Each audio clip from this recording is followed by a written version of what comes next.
Yon mga kapuging lamig, malapit na ang pinakahihintay nating lahat, ang tax return. At kung excited na rin kayo kagaya ko kung magkano baga ang ating pwedeng makuha, ay parehas kita. Kaya samahan nyo ako kung paano natin kukumputin ang pwede nating makuha mula dun sa ating binayarang mga tax. Ay siya, rin na. Ari ho pala mga kapuging lamig, ang resident tax rates. Hindi tayo ho magbabase kung magkano baga ang kailangan nating bayarang tax.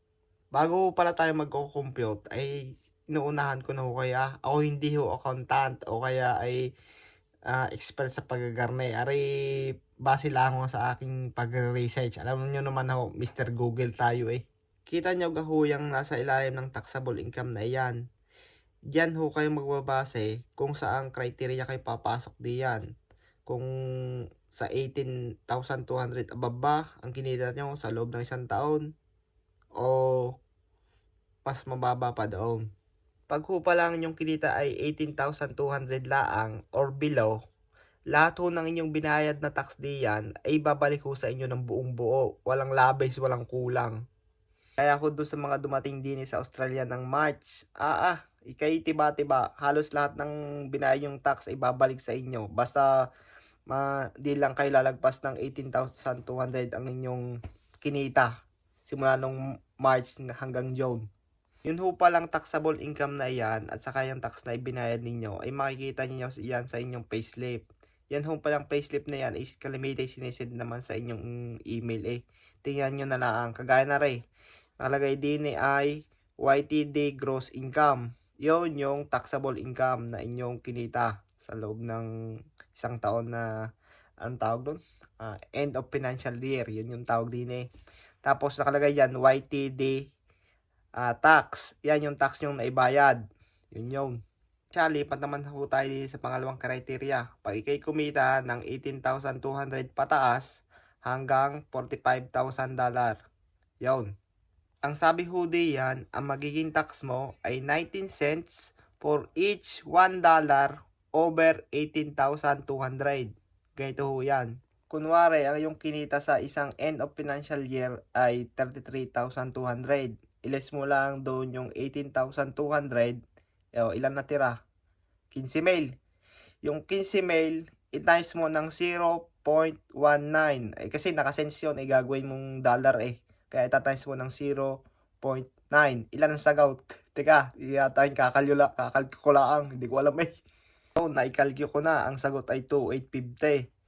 Yan yung dapat mong babayarang tax mula doon sa kinita mong iyon. Kung nakita mo doon sa binayaran mong tax, nakabayad ka ng 4,000.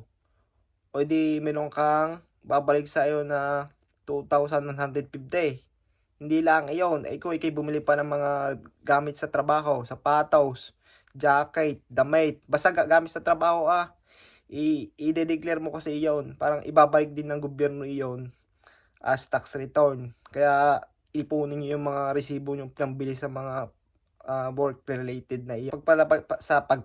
Sa pagpalagay na natin ang sapatos mo 200 na working shoes, boots. Tapos 200 din ang 200 din yung jacket. Ang damit sa pantalon, sabi natin 100. O di 500 na yon.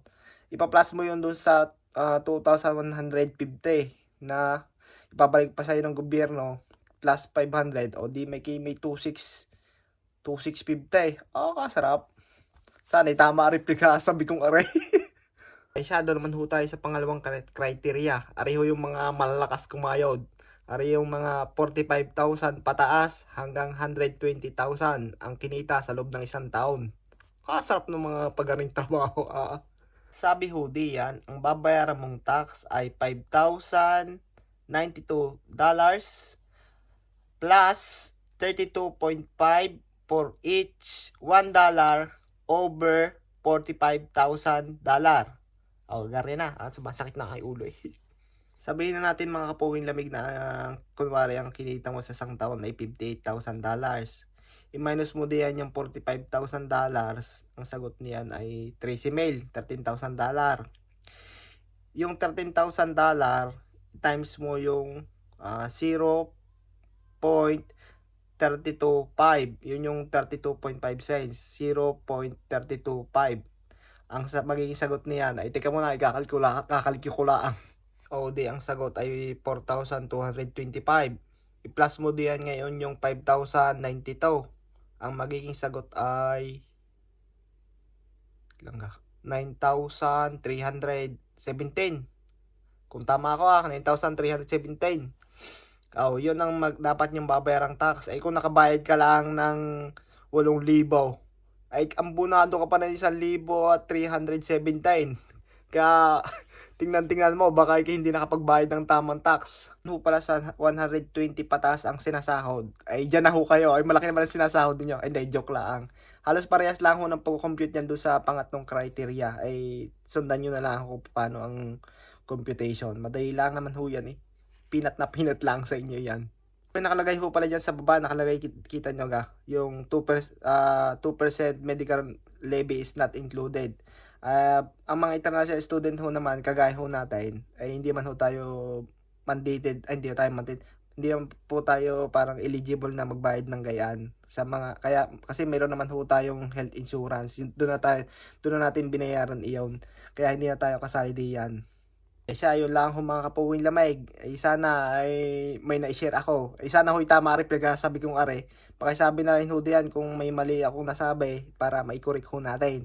Siya, yun lang. Enjoy the rest of your day. Enjoy the rest of the day. Have a good one. See ya!